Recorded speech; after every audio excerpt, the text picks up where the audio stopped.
Hey everybody, welcome to another little segment of Chisholm's Chair Shop.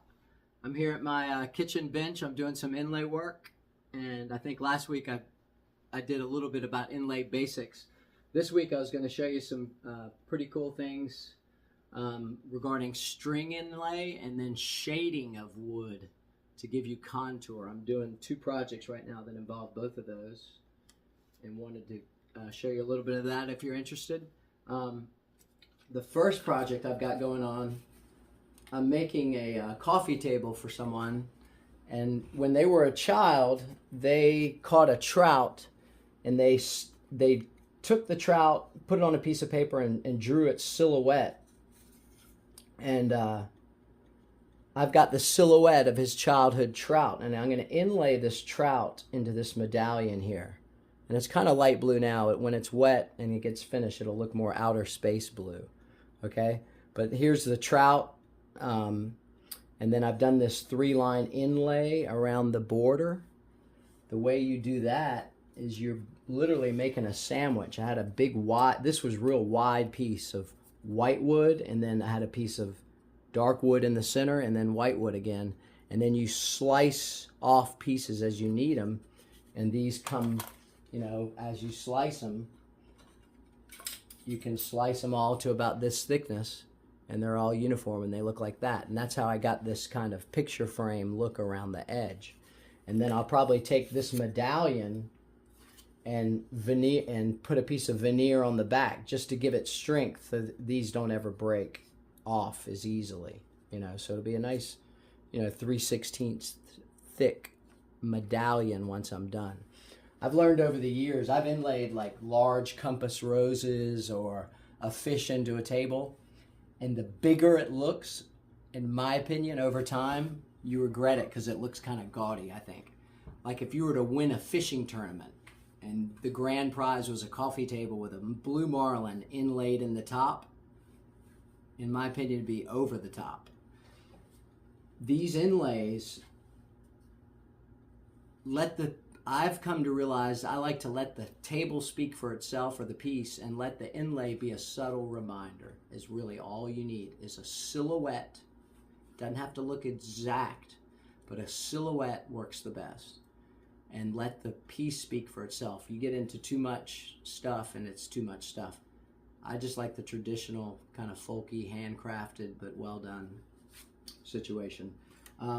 One of the things I wanted to show you, you know, I'm making this jewelry stand, and I keep having to put it aside to go to other projects, but I'm slowly getting it done. And what I wanted to show you, which was pretty cool, this is one, you know, this stand, this is one of the uprights, right? So it'll get dovetailed into this, and there'll be exposed joinery here, okay? There'll be a through mortise from the other side like this coming through this hole. And then here, this weekend I did what's called string inlay. And let me wet it a little bit so you can see it. See this cool little design right here that looks so trick? Super easy. And then this up here, this wood that I got to turn blue, which is trick because you can sand it and it stays blue. The blue won't come off. It's blue all the way through. Okay? I put boxwood around it. But the way you make this string inlay, okay, really trick, but really not that hard.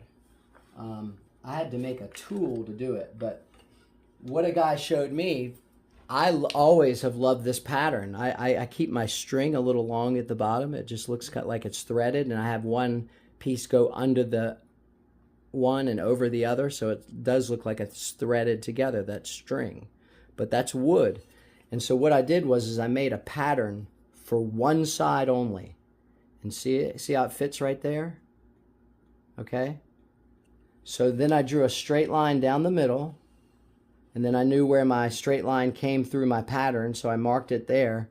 And then I took an X-Acto knife and very lightly, you never want to try to trace your inlays with an X-Acto knife pressing hard.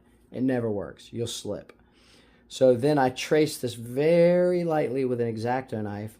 And then I got out this tool that I made from an old screwdriver, which is as thin as the wood that I'm going to insert. And that's this thin piece of wood. The thinner, the better. thinner is more elegant, in my opinion. And so then I took this and reversed it and put it on the other side. I don't know if you can see that. And then traced it, and then it came up with this cool design. So on this side,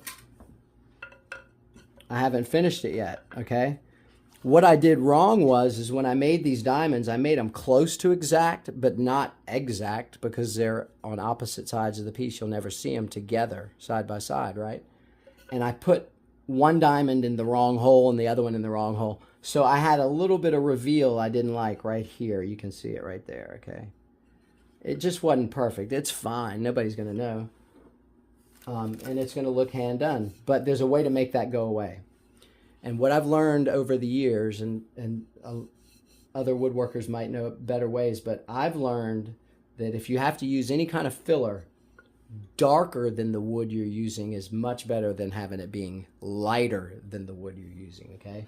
So what I've been using these days, if I have to, and I use it sparingly, is they make a new type of filler that's an epoxy that comes in a roll, like a Tootsie Roll. It's got a, see the white in the center, and then this is walnut color. So I take a little slice of this, and then I'll dip my finger in this black powder, and I'll add it, a little bit of black to my filler, okay, just a little bit. And then that assures me it's going to, after I stain it lightly, it'll still be darker than the wood itself. For some reason, that seems to go away.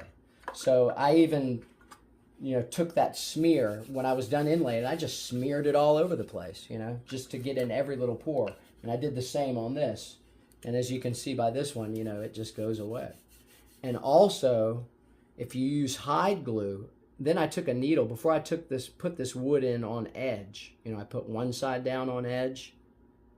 Before I put this in on edge, I took a needle with hide glue and put it in the groove, and that swells it around the wood and captures it even more. It makes it just seamless. Doesn't that look cool?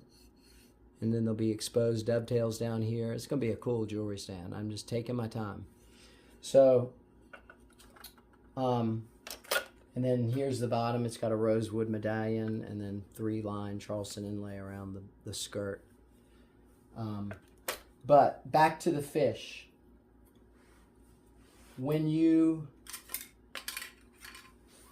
This is a trick somebody showed me that has been one of my all-time favorite things to do.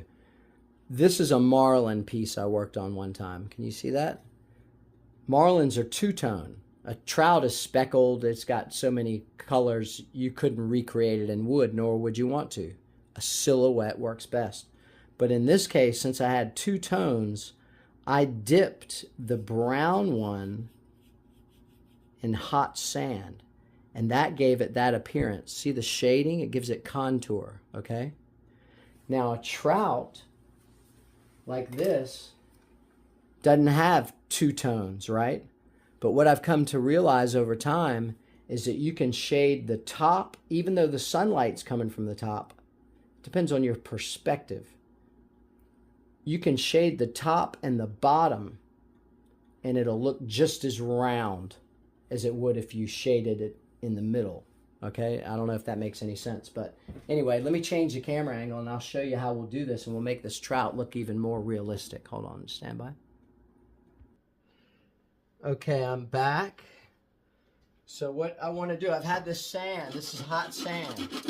The best type of sand is like ash, real fine ashtray sand you'd see in a hotel. So if you're ever in the Waldorf Astoria and they have an ashtray with sand in it anymore these days, they probably don't even have ashtrays anymore these days, steal me a bag. I've had this sand for 20 years. This was from a late night jaunt to a golf course. Play sand, the brown sand in a play box, too thick. It makes it doesn't work. Okay, now what I don't want to do is burn these upper fins off since they stick out further. So I'm going to make a couple dimples in my sand to accommodate those fins. Okay, I was playing with it just a little bit, but we'll put it back in here for a second. You want to push it down so that there's no air under the fish. I like it right there, okay? So we're gonna let that sit. Usually I'll set a timer. If the phone rings or you walk away, you'll come back in the shop and it smells like smoke because you've cooked the fish. If these get carbonized, they'll flake off. You know, you don't want it to burn, you want to shade it, okay? Makes noise. Okay, let's take a look. Yeah, that's looking much better, okay? So all we're gonna do to this fish, ooh, it gets hot. All we're gonna do to this fish is shade it. We're gonna put an eyeball on it and a gill and leave it alone, and that's it. And I'll show you how we're gonna do that too. Real quick. All right, we'll give it another minute. Stand by, I'll come right back. Okay, we'll take a look here, and I can always shade it a little more after this video if I want to, but I want to give you a good idea. So we can pull this out with tweezers. Yeah, see how much better that it already looks more realistic. I don't know if you can see that. Here. So it's already looking better and better with the shading, right? Now we're going to give it a mouth and some gills. The way to do that, I've been looking at lots of pictures of trout. And the eyeball, what you don't want to do is split the wood, hit it too hard. But I'm going to take an awl, and the eyeball goes right there. And I'm just going to give it, I'm off the film. Let me come over here. Off camera. Okay, so there's the eyeball. Okay, so I'll take my mallet and just give it a nice little dimple. Okay, without splitting it, right? If you whack it, you could really split it. Now the gill is semicircular, right?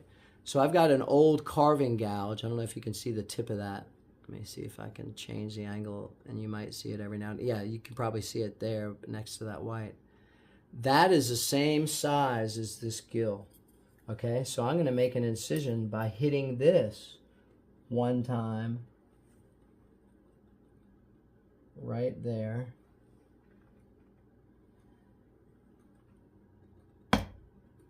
Okay, perfect. Now, stand by. I'm going to go to my wood stove and I'm going to get some soot. The old timers in the old days when they would do these kind of little details, they would use their oil lamps and they would rub their finger on the inside and it would be called lamp black. But you can use soot. I'm going to use soot. I'll be right back. Stand by. Okay. So here's my fish. Here's the eye. Here's the dimple. Okay. Can you see that? Now I'm going to rub soot. Black. I mean, you could use black filler or something, but this works great. And you get it down in that crevice, right? So we've got the fish. It's all dirty. Now we'll sand it.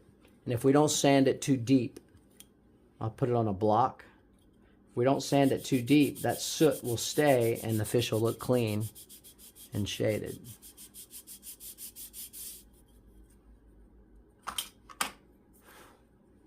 Wipe it off a little bit. And I think I'm going to shade this one a little more. But it's starting to look cool, yeah. It's going to look great.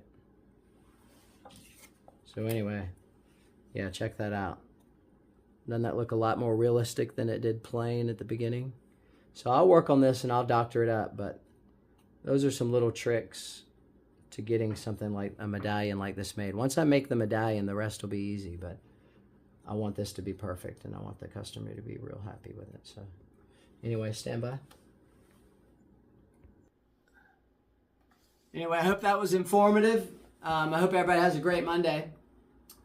And I'll try to do this every Monday. I'll still continue. It might be more episodic as I encounter some of these things, but I appreciate it so much. I hope everybody has a great day. And I'll see you soon. Press subscribe if you enjoy, and I'll send you some updates. I got some field trips planned. We're going to go out and about. So cheers, everybody. Y'all have a good day, okay? All right, bye.